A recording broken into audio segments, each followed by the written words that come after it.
Hello everyone, welcome to our channel Atul Classes. I am Atul Srivastava, educator, mentor and career coach. Friends, channel को जल्दी से subscribe कर लीजिए और bell icon को press कर दीजिए ताकि आपको हमारे वीडियोस के नोटिफिकेशन प्रॉपर मिलते रहें और आपको कॉन्सेप्चुअल वीडियोस प्रोवाइड होते रहें। ये वीडियो हमारा अकाउंटेंसी पर बेस्ड है और अकाउंटेंसी में जो भी स्टूडेंट्स कैश फ्लो स्टेटमेंट सीखना चाहते हैं और जिन्होंने मेरा फर्स्ट लेक्चर नहीं देखा है वो पहले फर्स्ट लेक्चर देखेंगे और फिर ये हमारा कैश फ्लो स्टेटमेंट का दूसरा लेक्चर है, इसको अच्छे से देख लीजिए। इस तरीके से 2 या 3 लेक्चर में हम कैश फ्लो स्टेटमेंट पूरा कंप्लीट करेंगे और अगर आपने पूरी बात ध्यान से सुनी तो आपको कैश फ्लो स्टेटमेंट बहुत अच्छे से समझ में आएगा और यूपी बोर्ड में 10 मार्क्स का, सीबीएसई में 5 मार्क्स का कैश फ्लो स्टेटमेंट आप बहुत अच्छे से कर आएंगे, प्रिपेयर करके आएंगे। तो बस ध्यान से सुनिए और अपने नोट्स को प्रॉपर तरीके से बनाते चलिए और एक बार नोट्स का रिवीजन कर लीजिएगा क्लास के बाद, फिर देखिए कि आपको कैश फ्लो स्टेटमेंट कितने अच्छे से समझ में आ जाएगा। आइए, हाउ टू प्रिपेयर अकाउंट्स। तो हम लोगों ने अभी तक कैश फ्लो स्टेटमेंट की जनरल बातें जानी थी कि कैश फ्लो स्टेटमेंट क्या है। 3 एक्टिविटीज़ होती हैं, ऑपरेटिंग, फाइनेंसिंग और इन्वेस्टिंग। और अब हम लोग आज जानने वाले हैं कि कैश फ्लो स्टेटमेंट के अंदर अकाउंट्स कैसे बनाते हैं। ये बहुत इंपॉर्टेंट चीज़ है कि अकाउंट्स कैसे क्रिएट करते हैं, क्योंकि कैश फ्लो स्टेटमेंट में एडजस्टमेंट्स आती हैं। आपको बैलेंस शीट दी होगी। देखिए कैश फ्लो स्टेटमेंट में दिया क्या होता है, बैलेंस शीट दी होती है, प्रॉफिट एंड लॉस अकाउंट दिया होता है और आपसे कहता है कि कैश फ्लो स्टेटमेंट बनाओ, कैश फ्लो स्टेटमेंट बनाओ। तो बहुत आसान है, इसे बनाना बहुत आसान है, बस खाली आपको, और एडजस्टमेंट भी दी होती। तो जो एडजस्टमेंट दी हैं उनका हमें अकाउंट बनाना होता है ताकि हमें ये पता चल सके कि हमने उस साल कितने रुपए की एसेट्स खरीदी है, कितने रुपए की एसेट्स बेची है, कितने रुपए का इन्वेस्टमेंट किया है। ये सब हम अकाउंट से ही सीख सकते हैं जब हम अकाउंट्स बनाना सीख जाएंगे। तो आइए दोस्तों, जानते हैं हम लोग कि अकाउंट्स कैसे बनाते हैं। सबसे पहले हम लोग बात करते हैं फिक्स्ड एसेट्स अकाउंट की। कैश फ्लो स्टेटमेंट में फिक्स्ड एसेट्स अकाउंट कैसे तैयार होता है। देखिए, फिक्स्ड एसेट्स अकाउंट एक एसेट्स है जिसमें 2 मेथड होते हैं। एक होता है हमारा ग्रॉस मेथड और दूसरा होता है हमारा नेट मेथड। ग्रॉस मेथड और नेट मेथड से कैश फ्लो स्टेटमेंट कैसे बनाते हैं। तो सबसे पहले हम लोग बात करते हैं ग्रॉस मेथड की। कह रहे if there is given accumulated depreciation. याद रखिएगा, एक्यूमुलेटेड डेप्रिसिएशन अगर क्वेश्चन में दिया हुआ है तो ये एक फंड होता है और फंड हमारी लायबिलिटी होती है। दोस्तों याद रखिएगा, फंड हमारी क्या होती है, लायबिलिटी होती है। आइए कुछ बैलेंसेस की बात कर लेते हैं। हम लोग अकाउंट्स के अंदर कुछ बैलेंसेस की बात कर लेते हैं। देखिए 4 तरीके की रिकॉर्डिंग हम लोग अकाउंटिंग के अंदर करते हैं। पहला, इनकम की रिकॉर्डिंग करते हैं, दूसरा एक्सपेंस की रिकॉर्डिंग करते हैं, और तीसरा एसेट्स की रिकॉर्डिंग करते हैं, और चौथा लायबिलिटी की रिकॉर्डिंग करते हैं। बताइए यहाँ तक कोई दिक्कत। इनकम, एक्सपेंस, एसेट्स, लायबिलिटी, 4 चीज़ों की रिकॉर्डिंग हम लोग अकाउंटिंग के अंदर करते हैं। तो इनका बैलेंस भी हमें पता होना चाहिए। देखिए इनकम का जो बैलेंस होता है वो क्रेडिट होता है। जब भी इनकम होती है बिजनेस में तो हम क्रेडिट कर देते हैं उस इनकम को। एक्सपेंस का जो बैलेंस होता है वो डेबिट होता है। इसी तरीके से एसेट्स का बैलेंस डेबिट होता है और लायबिलिटीज़ का बैलेंस क्रेडिट होता है। लायबिलिटीज़ का बैलेंस क्रेडिट होता है। ये बात आपको हमेशा याद रखनी है। जब भी कोई भी चैप्टर की आप अकाउंटिंग करेंगे, इन बातों को आप ध्यान रखेंगे कि इनकम का बैलेंस क्रेडिट, एक्सपेंस का बैलेंस डेबिट, एसेट्स का बैलेंस डेबिट और लायबिलिटी का बैलेंस क्रेडिट। ठीक है, आइए अब देखिए, समझिए। एक्यूमुलेटेड डेप्रिसिएशन जब भी क्वेश्चन में दिया हुआ है तो ये एक फंड है और ये एक लायबिलिटी है और लायबिलिटी का बैलेंस हमेशा क्रेडिट होता है। तो अगर लायबिलिटी का बैलेंस क्रेडिट होता है तो इसका मतलब है कि हम कह रहे हैं ओपनिंग बैलेंस इसका क्रेडिट होता है। बैलेंस क्रेडिट होने का मतलब ओपनिंग बैलेंस है। कह रहे कि balance only in question then we apply always gross method. अगर एक्यूमुलेटेड डेप्रिसिएशन दिया है तो ही हम केवल एक्यूमुलेटेड डेप्रिसिएशन दिया है तो ही हम ग्रॉस मेथड अप्लाई करेंगे। ये ग्रॉस मेथड क्या है और कैसे बनाते हैं इस पर बातचीत करते हैं। एक क्वेश्चन लेते हैं हम लोग। देखिए आपके सामने क्वेश्चन नंबर ये है, ये क्वेश्चन है। देखिए 2010 और 2011 ये क्वेश्चन आपको कॉपी में उतारना है, बाकी ऊपर की कोई बात नहीं। 2010 में fixed assets FA, fixed assets आपकी दी है 5 लाख की और 2011 में दी है 6 लाख की। देखने से पता चल रहा है कि 2010 में आपके पास 5 लाख की एसेट्स थी, 2011 में आपके पास 6 लाख की एसेट्स हो गई। मुझे फटाफट से बेटा बता दो कितने लाख की एसेट्स आपके पास बढ़ गई। दिख रहा है 1 लाख रुपए की एसेट्स आपने खरीदी है, तभी तो 2010 में 5 लाख की थी, 2011 में 6 लाख की हो गई, तो 1 लाख की एसेट्स बढ़ गई ना आपके पास, यानी कि 1 लाख की एसेट्स आपने खरीदी है। अब एक्यूमुलेटेड डेप्रिसिएशन का मतलब होता है कि हमने डेप्रिसिएशन चार्ज करने के लिए एक कंबाइंड फंड बनाया है, जिस फंड से हम पैसा हर साल निकालेंगे।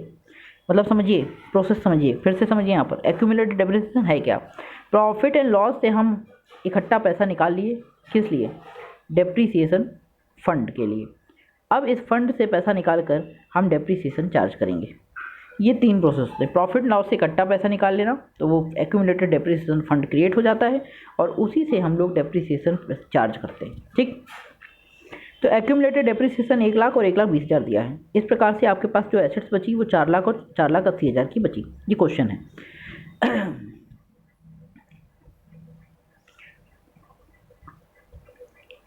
ये देखिए क्वेश्चन और साफ तरीके से यहाँ पर दिया हुआ है, देखिए समझिए। तो फिक्स्ड एसेट दी है, एक्यूमुलेटेड डेप्रिसिएशन दिया है और एक नीचे एडजस्टमेंट भी दी है कि a fixed assets costing ₹90,000, accumulated depreciation 30,000 was sold for ₹70,000। याद रखिएगा कि हम ऐसे क्वेश्चन में जहाँ एक्यूमुलेटेड की बात होती है वहाँ 3 अकाउंट बनाते हैं। कितने अकाउंट बनाते हैं हम लोग?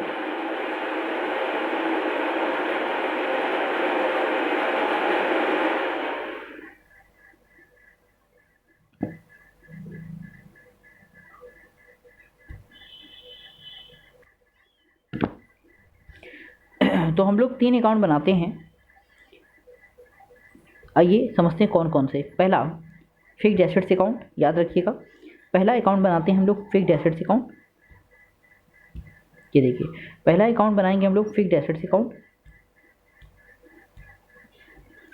दूसरा अकाउंट बनाएंगे एक्यूमुलेटेड डेप्रिसिएशन अकाउंट और तीसरा अकाउंट बनाएंगे, फिर से देखो, पहला अकाउंट बनाएंगे फिक्स्ड एसेट्स अकाउंट, दूसरा अकाउंट बनाएंगे एक्यूमुलेटेड डेप्रिसिएशन अकाउंट और तीसरा अकाउंट बनाएंगे assets disposal account. Assets disposal account, ये 3 अकाउंट हम लोग तैयार करते हैं जब एक्यूमुलेटेड डेप्रिसिएशन दिया होता है। अच्छा, फिक्स्ड एसेट्स अकाउंट में क्या क्या दिखाते हैं? फिक्स्ड एसेट्स अकाउंट में केवल कॉस्ट ऑफ एसेट्स की बातें होती हैं। एसेट्स की कॉस्ट दिखाई जाती है, कितने कॉस्ट के एसेट्स हमारे पास है, कितने कॉस्ट की एसेट्स हमने बेची और कितने कॉस्ट की एसेट्स हमारे पास बची, कितने कॉस्ट की एसेट्स साल के शुरू में थी। केवल कॉस्ट ऑफ एसेट्स की बात होती है। जैसे यहाँ पे देखिए टू बैलेंस बीडी, एसेट्स का बैलेंस डेबिट होता है, इसलिए ओपनिंग बैलेंस हमने टू बैलेंस बीडी के नाम से लिख दिया डेबिट में, और क्लोजिंग बैलेंस 6 लाख रुपए का है, ये हमने क्रेडिट में लिख दिया क्लोजिंग बैलेंस। ठीक, अब आप समझो कि कितने कॉस्ट की एसेट्स हमने सोल्ड की है। तो जितने कॉस्ट की एसेट सोल्ड की है वो यहाँ से यहाँ पर आएगी, 80,000 की क्वेश्चन में दिया हुआ था। तो और बचा हुआ बैलेंसिंग फिगर जो होगा वो बताएगा कि इतने की एसेट्स आपने और ख़रीदी है इस साल में। तो इस प्रकार से आपने देखा, इधर का टोटल किया, इसे घटाया तो क्या आया, 1,90,000 और 1,90,000 टू बैंक बैलेंस, ये परचेज, यानी इतने की एसेट्स आपने परचेज किए। तो याद रखिए फिक्स्ड एसेट्स अकाउंट में केवल कॉस्ट ऑफ एसेट्स से रिलेटेड बात होती है। और एडजस्टमेंट देखिए, fixed assets costing ₹90,000, accumulated depreciation 30,000 was sold for ₹70,000। तो आपने देखा कि 90,000 रुपये की कॉस्ट ऑफ एसेट्स को आपने बेचा है। क्लोजिंग बैलेंस 6 लाख है, ओपनिंग बैलेंस 5 लाख है, तो 1,90,000 रुपये आपने एसेट्स खरीदी है। ठीक, कॉस्ट। अब एक्यूमुलेटेड डेप्रिसिएशन में डेप्रिसिएशन, इसका ओपनिंग बैलेंस क्रेडिट होगा क्योंकि ये लायबिलिटी है, और क्लोजिंग बैलेंस डेबिट होगा। ठीक, उसके बाद 30,000 रुपये का डेप्रिसिएशन लग रहा है जो एसेट्स आप बेच रहे हो उस पर, उतने दिन तक यूज किया है, जिस तारीख को बेच रहे हैं उस तारीख तक या उस तारीख से एक दिन पहले तक का डेप्रिसिएशन 30,000 रुपये। तो इस फंड में से 30,000 रुपये चार्ज हो जाएगा और बचेगा कितना, 1,20। इसके बाद जो भी कम ज़्यादा होगा वो बैलेंसिंग फिगर या तो प्रॉफिट होता है या लॉस होता है, प्रॉफिट लॉस में दिखाते हैं, और करंट ईयर का वो डेप्रिसिएशन होता है। तो by P&L balancing figure current year का डेप्रिसिएशन 50,000 है। इस तरीके से हम लोग एसेट डिस्पोजल अकाउंट क्लोज करते हैं। इसके बाद हम लोगों को कुछ और करना है, जैसे कि एक्यूमुलेटेड डेप्रिसिएशन के बाद एसेट डिस्पोजल अकाउंट बनाएंगे, जिसे हम लोग सेल अकाउंट भी कहते हैं। इसमें सेल से रिलेटेड सारी डिटेल एसेट्स की होती है, जैसे कि कितने रुपए की एसेट्स हमारे पास थी, 90,000 की एसेट्स थी और हमने उसको बेचा कितने में, 70,000 में। 30,000 का क्या हुआ, डेप्रिसिएशन हुआ। समझिए 90,000 की एसेट थी, 30,000 का डेप्रिसिएशन हुआ, एसेट की कीमत कितनी हुई, 60,000। 60,000 की एसेट्स को कितने में बेचा, 70,000 में। फिर से समझो, 90,000 की एसेट थी मेरे भाई, 30,000 रुपये उस पर डेप्रिसिएशन लग गया, एसेट की कीमत बची 60,000। 60,000 की एसेट्स को 70,000 में बेचा तो 10,000 रुपये का हमारे पास क्या हुआ, प्रॉफिट हुआ। सिंपल सी बात है। तो इस तरीके से हम लोग एसेट डिस्पोजल अकाउंट बनाते हैं और इस तरीके अकाउंट बना के हम लोग क्लोज कर देते हैं, और ये होता है profit on sale of assets. ठीक है, ये बैलेंसिंग फिगर जितने भी आएंगे यही हमें कैश फ्लो स्टेटमेंट में दिखाने हैं। जैसे कि ये प्रॉफिट, ये दिखाएंगे कैश फ्लो स्टेटमेंट में, और जैसे कि इस साल हमने कितने रुपए की एसेट्स खरीदी बाई परचेज इन्वेस्टिंग एक्टिविटी में आएगा, ये दो चीज़ें दिखाएंगे, इसलिए हम लोग अकाउंट बनाते हैं। ठीक है, तो इस तरीके से हम लोग अकाउंट्स क्रिएट करते हैं, फिक्स्ड एसेट्स अकाउंट। अब हम लोग एक क्वेश्चन और चाहे तो समझ लें, ये वाला ध्यान दीजिएगा क्वेश्चन को। फिक्स्ड एसेट्स दिया हुआ है, एक्यूमुलेटेड डेप्रिसिएशन दिया है, 6 लाख 8 लाख वैल्यू दी है, 6 लाख ओपनिंग है, 8 लाख क्लोजिंग है, 1.5 lakh accumulated depreciation, 2 lakh closing. ठीक, एक फिक्स्ड एसेट्स 1,20,000 की थी, उसका रिटर्न डाउन वैल्यू 40,000 था और उसको बेचा कितने में, 30,000 में। मतलब डेप्रिसिएशन कितना लगा, 1,20 की थी, 40 बचा है तो 80,000 डेप्रिसिएशन लगा। ठीक, फिर एक दूसरी एसेट थी जिसको 40,000 रुपये कॉस्ट की थी और 36,000 रुपये उसका डेप्रिसिएशन था। एक्यूमुलेटेड डेप्रिसिएशन कितना, 36,000, उसको राइट ऑफ कर दिया। तो देखिए कैसे अकाउंट बनाएंगे, इसमें भी 3 अकाउंट बनाएंगे हम लोग। फिक्स्ड एसेट्स अकाउंट सबसे पहले, जिसमें हम कॉस्ट ऑफ एसेट्स की बात करते हैं, ओपनिंग क्लोजिंग, 6 लाख 8 लाख। ठीक, उसके बाद कितनी कॉस्ट की एसेट्स को हम सेल कर रहे हैं, 1,20,000 की कॉस्ट की एसेट्स को हम सेल कर रहे हैं। देखो यहाँ ऊपर लिखा होगा, a fixed assets costing rupees 1,20,000 was sold for rupees 30,000। तो 1,20 की एसेट्स को हम बेच रहे हैं, तो कॉस्ट की बात यहाँ पे आती है। कितने कॉस्ट की एसेट्स बेच रहे हैं, 1,20 की। कितने कॉस्ट की थी साल के शुरू में, 6 लाख की। बेच कितने में रहे, 1,20 में। ठीक, अब बात को समझना भैया ध्यान से। और इसके साथ ही जो हमारा एसेट्स है उस पर 40,000 रुपये उसकी क्या है, वैल्यू बची, कह रहा ना। देखो WDV कितना, 40,000।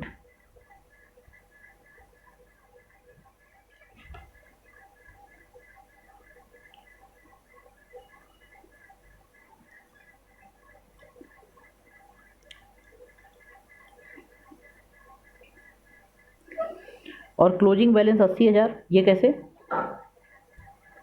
8 लाख दिया हुआ है, क्वेश्चन में दिया है क्लोजिंग बैलेंस, ये 8 लाख देखो ये दिया है।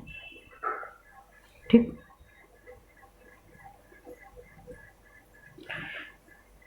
तो यहाँ पे आपने 1,20 क्या दिखाया, एसेट्स कितने की बेची, 1,20,000 की एसेट्स को बेचा। और by assets cost of assets sold, कितने लागत की एसेट्स को बेचा, 40,000 की, और क्लोजिंग बैलेंस 8 लाख। अब इसमें से आपने to bank purchase, balancing figure purchase होगा, कितने की एसेट्स करंट ईयर में खरीदी है। ठीक, एक्यूमुलेटेड डेप्रिसिएशन में 1.5 लाख का ओपनिंग, 2 लाख का क्लोजिंग। 1.5 लाख में से 80,000 रुपये की डेप्रिसिएशन चार्ज हो गया, और दूसरी जो एसेट्स उस पर 36,000 का डेप्रिसिएशन चार्ज हुआ, तो टोटल डेप्रिसिएशन चार्ज हो गया। इसके बाद इधर जो है या तो प्रॉफिट लॉस में डेप्रिसिएशन ट्रांसफर होगा करंट ईयर का, ये करंट ईयर का डेप्रिसिएशन ट्रांसफर होगा balancing figure, this is balancing figure. ठीक,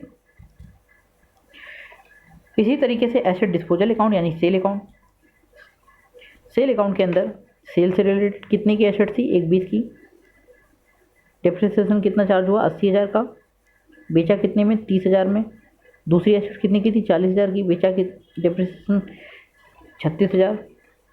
प्रॉफिट या लॉस कितना, बैलेंसिंग फिगर 14,000। इस तरीके से हम लोग याद रखिएगा, जब भी एक्यूमुलेटेड डेप्रिसिएशन होगा 3 अकाउंट बनाएंगे। फिक्स्ड एसेट्स अकाउंट, फिर से बता रहा हूँ मैं, डेप्रिसिएशन फंड अकाउंट जिसे हम लोग एक्यूमुलेटेड डेप्रिसिएशन कहते हैं, पहला है फिक्स्ड एसेट्स अकाउंट, दूसरा एक्यूमुलेटेड डेप्रिसिएशन अकाउंट, और तीसरा जो अकाउंट बनेगा वो बनेगा asset disposal account. Asset disposal account, इसको हम लोग सेल अकाउंट कहते हैं, इसको हम लोग फिक्स्ड एसेट्स कॉस्ट अकाउंट कहते हैं कि फिक्स्ड एसेट्स कितने में खरीदा बेचा, और ये डेप्रिसिएशन चार्ज करने के लिए अकाउंट है। इस तरीके से 3 अकाउंट अलग अलग यहाँ पे बनाए जाते हैं।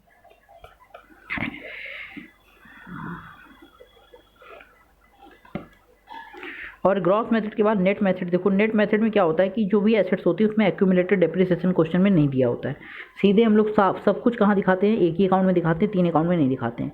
जैसे क्या क्या दिखाते हैं, एसेट्स की ओपनिंग बैलेंस, एसेट्स का क्लोजिंग बैलेंस, नीचे होगा एसेट्स का क्लोजिंग बैलेंस, ये देखो। इसके बाद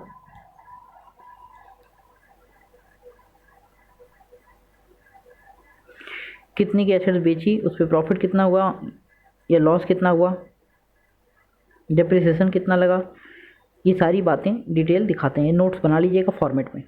और फिर जो बैलेंसिंग फिगर होगा वो या तो परचेज होगा या फिर सेल होगा। ये बैलेंसिंग फिगर होगा, सारी डिटेल दिखाने के बाद, ओपनिंग क्लोजिंग सब दिखाने के बाद। ठीक है, बुक से इलस्ट्रेशन करेंगे तो और अच्छे से समझ में आएगा। अभी आपको मैं एक बेसिक इंट्रो दे रहा हूँ कि जो है फिक्स्ड एसेट अकाउंट बनाते कैसे हैं। ऐसे ये भी है, इसमें एडजस्टमेंट दिया हुआ है, लेकिन कोई बात नहीं, सब कुछ कहाँ दिखाएंगे, एक ही अकाउंट में। कितने की एसेट्स थी, 6 लाख की, कितने की अंत में थी, 8 लाख की, फिर कितने की बेची, 60,000 की, प्रॉफिट लॉस में क्या हुआ, डेप्रिसिएशन कितना लगा, 56,000। इसके बाद बैलेंसिंग फिगर कितना है, 2,96,000। प्रॉफिट हुआ कि लॉस हुआ बेचने पे, प्रॉफिट हुआ 20,000 का। इस तरीके से हम लोग क्वेश्चन को पूरा पढ़ेंगे और पूरे क्वेश्चन को पढ़ने के बाद इस क्वेश्चन को सॉल्व किया जाता है। ठीक है,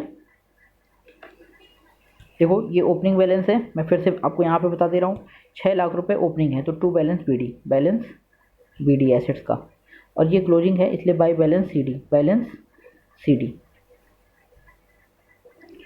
इसके बाद देखो एक एसेट्स कॉस्टिंग रुपीज़ 70,000 की एसेट्स, WDV उसका 40,000, रिटन डाउन वैल्यू उसको 60,000 में बेचा।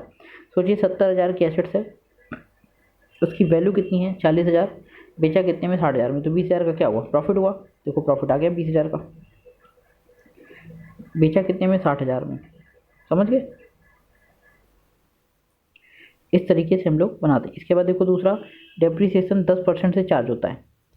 तो भाई 10% से अगर डेप्रिसिएशन चार्ज होगा तो एसेट्स की कीमत कितनी है क्लोजिंग में, 6 लाख।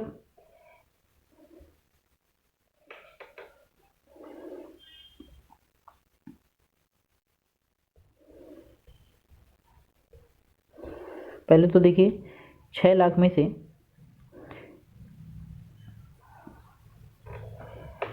60,000 की जो एसेट्स है वो बिक गई, तो बची कितने की,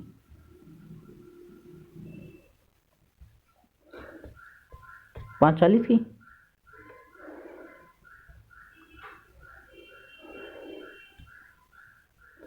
नहीं, 6 लाख में से 40,000 की एसेट्स बिकी है, 40,000 की एसेट्स को 60,000 में बेचा क्योंकि प्रॉफिट हुआ ना। तो 6 लाख में से कॉस्ट कितनी घटी, 40,000, तो एसेट्स बची कितनी, 56,000। 5,60,000, 5,60,000 का 10% डिप्रिसिएशन 56,000, तो 56,000 रुपये डिप्रिसिएशन यहाँ पे चार्ज हुआ है। ठीक, बैलेंसिंग फिगर कितने की एसेट्स खरीदी इस साल। इस तरीके से हम लोग सब कुछ नेट मेथड में क्या करते हैं, सब कुछ एक ही जगह दिखा देते हैं। ग्रॉस मेथड में क्या करते हैं कि 3 अकाउंट बनाते हैं, fixed assets account, accumulated depreciation account और एसेट डिस्पोजल अकाउंट। ठीक, इस तरीके से हम लोग वर्क सीखते हैं। तो ये आपका फिक्स्ड एसेट्स अकाउंट की डिटेल है और ये कुछ क्वेश्चंस हैं, तो इनको आप ध्यान से समझ के कर सकते हैं। मैं धीमे धीमे अच्छा स्क्रॉल कर दूंगा जिससे आप इन क्वेश्चंस, इन इलस्ट्रेशन को जरूर करिएगा। जैसे आइए एक इलस्ट्रेशन ये वाला करिएगा, ये हमने करा दिया है आपको। ये इलस्ट्रेशन करने की कोशिश करिएगा, थोड़ा सा आप देख कर भी करेंगे तो आपको समझ में आएगा।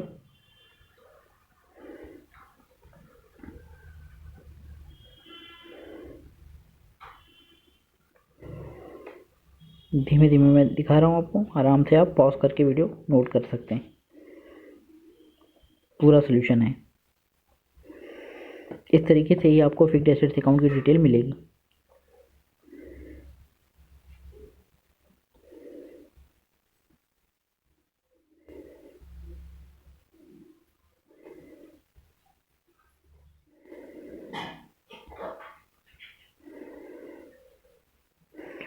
और फिक्स्ड एसेट्स अकाउंट बनाने के बाद हम लोग बात करेंगे इन्वेस्टमेंट अकाउंट की, कि इन्वेस्टमेंट अकाउंट कैसे बनाते हैं।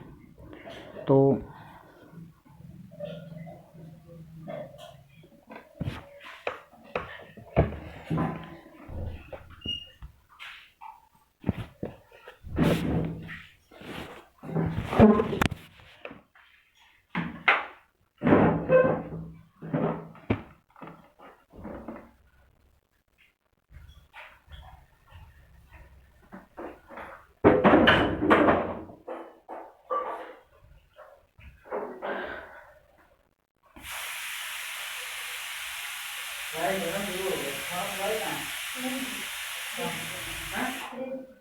पक्का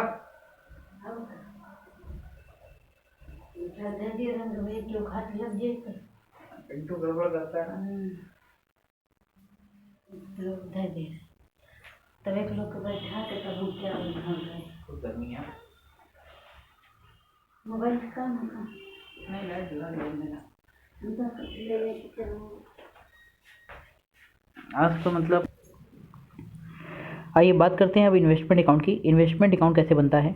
देखिए, no depreciation is applicable because it is not fixed assets. पहली बात याद रखना है, इन्वेस्टमेंट अकाउंट एसेट्स की तरह तो बनता है, लेकिन वो भी नेट मेथड की तरह, लेकिन इसमें डेप्रिसिएशन नहीं लगता है। जैसे समझिए बात को, इन्वेस्टमेंट अकाउंट में सबसे पहले ओपनिंग में डेबिट में दिखाएंगे ओपनिंग कितने की इन्वेस्टमेंट थी शुरू में, साल के अंत में कितने की इन्वेस्टमेंट बची, फिर हमने कितने की इन्वेस्टमेंट बेच दी, इधर से बेच दी, जितने की थी उसमें से बेची तो इधर आएगा, उस पर लॉस हुआ तो इधर आएगा, प्रॉफिट हुआ तो इधर आएगा। ठीक है, और इसके बाद प्री एक्विजिशन डिविडेंड अगर है तो वो हम दिखाएंगे रिसीव्ड में, उससे इन्वेस्टमेंट हमें रिसीव हुई, प्री एक्विजिशन डिविडेंड क्रेडिट में दिखाएंगे। इसके बाद अगर फिर भी बैलेंस बचता है क्रेडिट में तो वो by bank sale of investment होगा, अगर डेबिट में बैलेंस बचता है तो to bank purchase of investment होगा। ये आपको याद रखना है, और अगर प्रॉफिट या लॉस इन्वेस्टमेंट पे है तो इस साइड दिखाएंगे। ठीक, आइए क्वेश्चन देखते हैं। ये है इन्वेस्टमेंट अकाउंट की डिटेल। बैलेंस शीट दी हुई है। 2010 में 80,000 रुपये और 2011 में 1,20,000 का इन्वेस्टमेंट था। आपको देखते ही समझ में आ रहा है कि भैया 40,000 रुपये का इन्वेस्टमेंट हमारे पास क्या हुआ है, बताओ। 40,000 का इन्वेस्टमेंट देखने से पता चल रहा है 80,000 का शुरू में था, 1,20,000 का साल के अंत में बचा, तो 40,000 का इन्वेस्टमेंट हमने और ख़रीदा है। ठीक, क्योंकि पैसा बढ़ गया। ये डिटेल दी हुई है कि इन्वेस्टमेंट 40,000 रुपये का जो है वो हमने बेच दिया है लॉस पर 12,000 के। ठीक, चलो कोई बात नहीं। डिविडेंड जो रिसीव किया वो 10,000 का, जिसमें से 60% जो है पोस्ट है। हमें प्री से मतलब है, प्री वाला दिखाते हैं। तो आइए, ओपनिंग हमने दिखाया, ओपनिंग कितना है 80,000, क्लोजिंग कितना है 1,20,000। ठीक, बेचा कितने में, 40,000 के इन्वेस्टमेंट को 12,000 के लॉस पे बेचा, तो 12,000 के लॉस पे बेचोगे तो 28,000 का बिकेगा।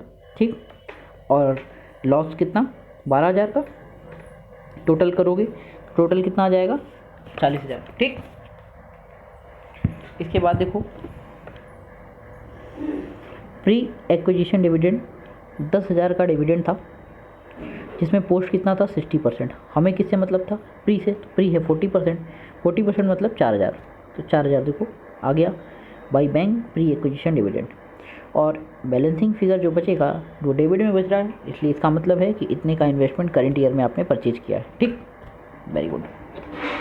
ये वही चार्ट बता रहा है कि डिविडेंड रिसीव होगा तो प्री है पोस्ट है। प्री जो है वो इन्वेस्टमेंट अकाउंट में ट्रीट होता है, पोस्ट जो है वो प्रॉफिट एंड लॉस अकाउंट में ट्रीट होता है। ये बात याद रखिएगा।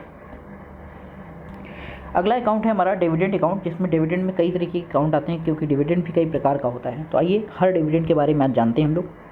इन सब बातों को आप ध्यान रखेंगे तभी आप कैश फ्लो बना पाएंगे। देखिए, ज़रूर थोड़ा सा बोरिंग लगेगा अकाउंट्स के बारे में, इतनी बातें सुनना, समझना और ध्यान से उसको फॉलो करना थोड़ा सा टफ है, बट अगर आपने एक बार ध्यान से वीडियो देख लिया तो भाई प्रॉब्लम्स ख़त्म हो जाएगी।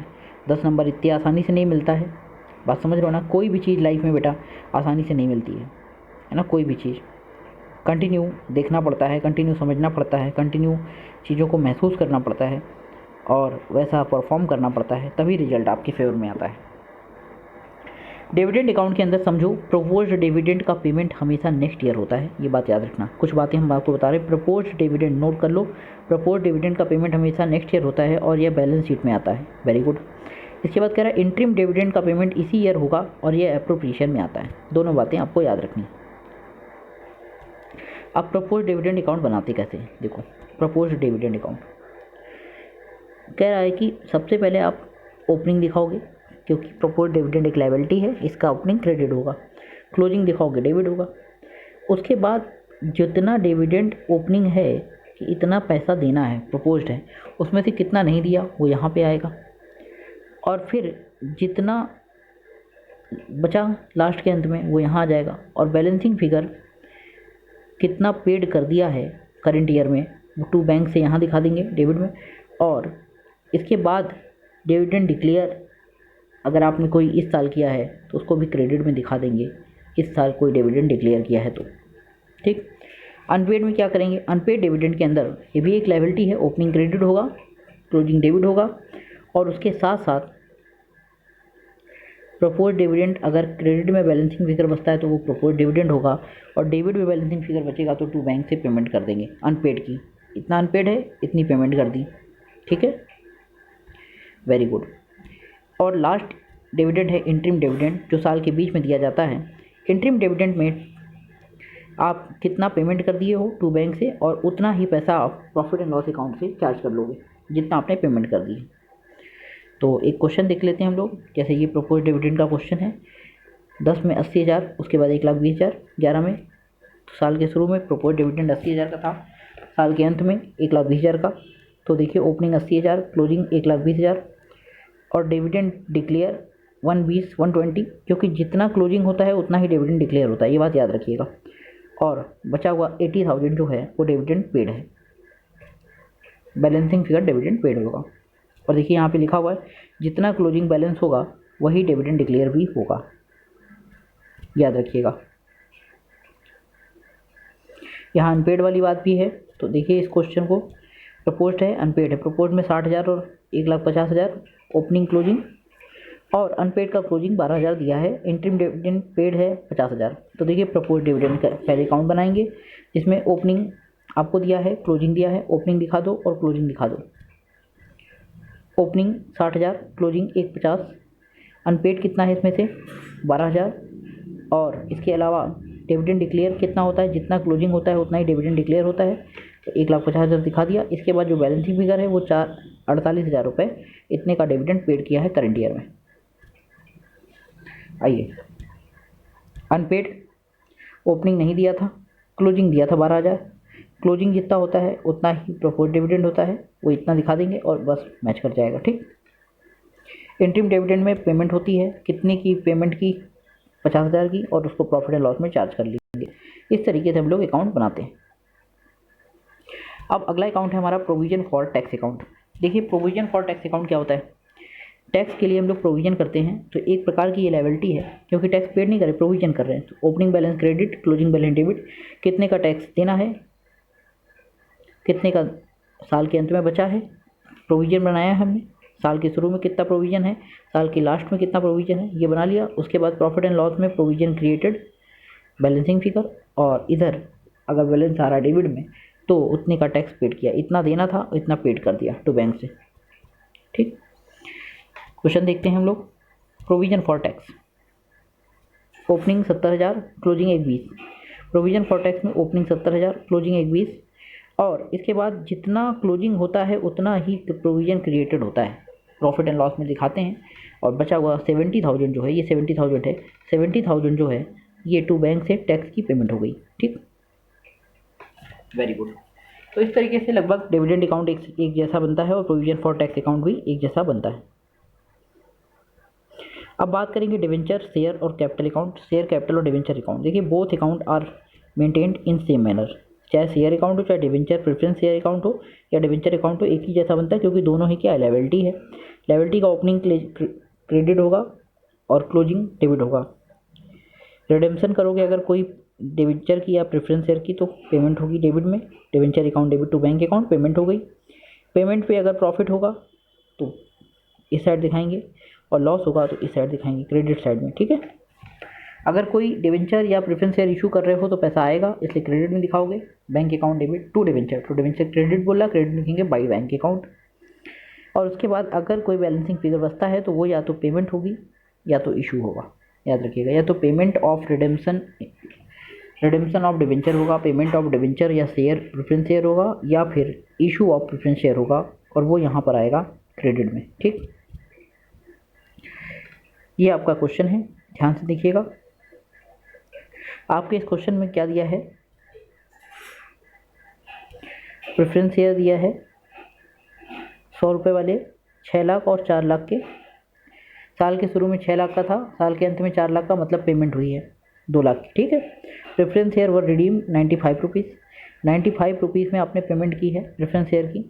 आपने पेमेंट कितने रुपए के शेयर की है, 2 लाख के, तो 2 लाख डिवाइडेड बाई 100, तो कितने शेयर की पेमेंट की, 2,000, तो 2,000 शेयर की आपने पेमेंट की 95 के हिसाब से, डिस्काउंट पे पेमेंट की है। तो देखिए क्वेश्चन, ओपनिंग क्लोजिंग पेमेंट की टू बैंक ब्रैकेट में रिडेम्पशन 190। 190 कैसे, 95 इंटू 2000 शेयर, तो 190 आएगा। 190 की पेमेंट की, डिस्काउंट पे पेमेंट की है। अब इसमें 2 लाख में से जब 190 की पेमेंट की तो फिर प्रॉफिट कितना हुआ, 10,000 का। बस क्लोज हो गया, बन गया अकाउंट, इसमें कुछ था ही नहीं। तो इस तरीके से हम लोग सभी अकाउंट्स प्रिपेयर करते हैं और लगभग आपने सारे अकाउंट सीख लिए हैं। अब हम लोग कल एक और वीडियो अपलोड करेंगे जिसमें हम कैश फ्लो स्टेटमेंट के ऑपरेटिंग एक्टिविटीज़ को सीखेंगे और 2-4 क्वेश्चन लगाएंगे। फिर फाइनेंसिंग को सीखेंगे, उसके 2-4 क्वेश्चन लगाएंगे और फिर इन्वेस्टिंग को सीखेंगे, उसके भी 2-4 क्वेश्चन लगाएंगे। फिर 1-2 कंबाइंड क्वेश्चन लगाएंगे और इसी के साथ हमारी कैश फ्लो स्टेटमेंट की सारी बातें कंप्लीट हो जाएंगी। कुछ बातें और समझ लेते हैं। देखिए कैश फ्लो स्टेटमेंट बनाते समय ऑपरेटिंग एक्टिविटी में क्या क्या दिखाते हैं, कैश इनफ्लो और कैश आउटफ्लो। इनफ्लो में cash sale, cash receive from trade receivable, royalty receive, pay fees receive, commission received, income tax refund.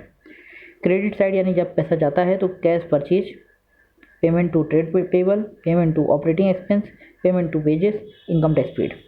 लेकिन अगर ये फाइनेंसिंग एक्टिविटी फाइनेंशियल कंपनी है, अगर इन ऑपरेटिंग एक्टिविटी में फाइनेंशियल कंपनी, तो फाइनेंशियल कंपनी की ऑपरेटिंग एक्टिविटी क्या होती है, ऑपरेटिंग माने बिजनेस के ऑपरेशन जिससे पैसा कमाया जा रहा है, वो इंटरेस्ट और डिविडेंड है।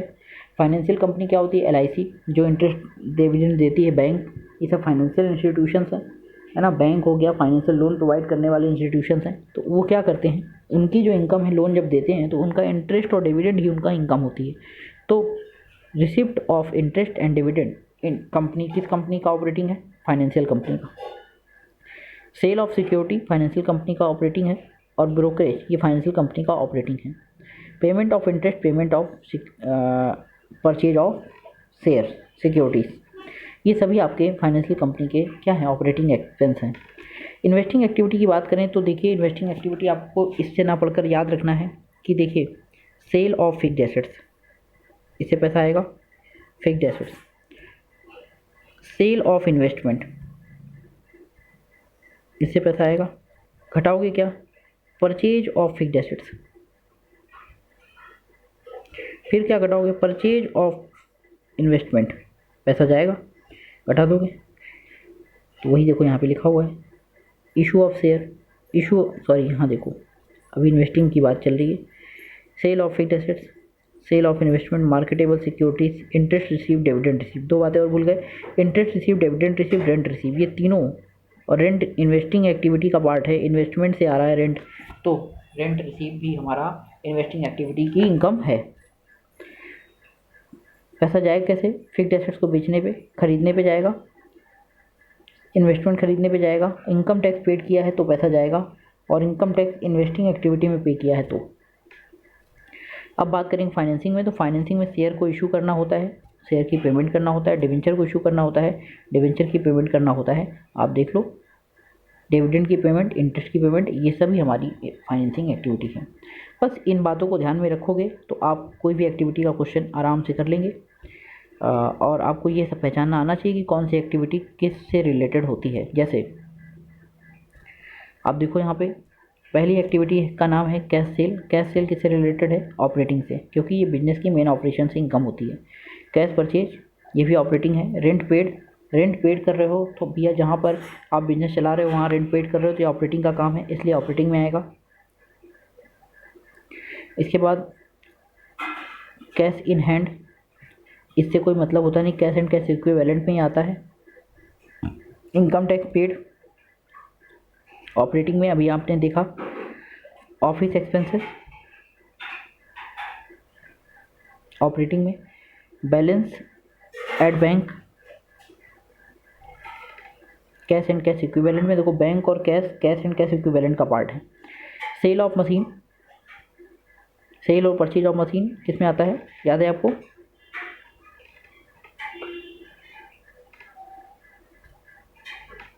Sale of machine by a dealer of machine.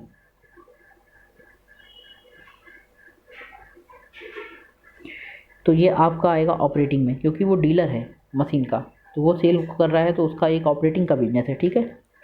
Issue of share आपको बताया था फाइनेंसिंग का पार्ट है। डिविडेंड पेड फाइनेंसिंग का पार्ट है। Cash paid against trade payable, trade payable को पेमेंट कर दी है, ऑपरेटिंग का पार्ट है। परचेज ऑफ मशीन इन्वेस्टिंग का पार्ट है। सेल ऑफ पेटेंट बताइए इन्वेस्टिंग का पार्ट है कि नहीं है। इसके बाद परचेज ऑफ मार्केटेबल सिक्योरिटीज, ये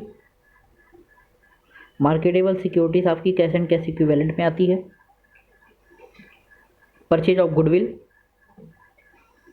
ये आपका आएगा इन्वेस्टिंग में, कोई भी एसेट्स खरीदो टेंजिबल इंटेंजिबल इन्वेस्टिंग में आएगा।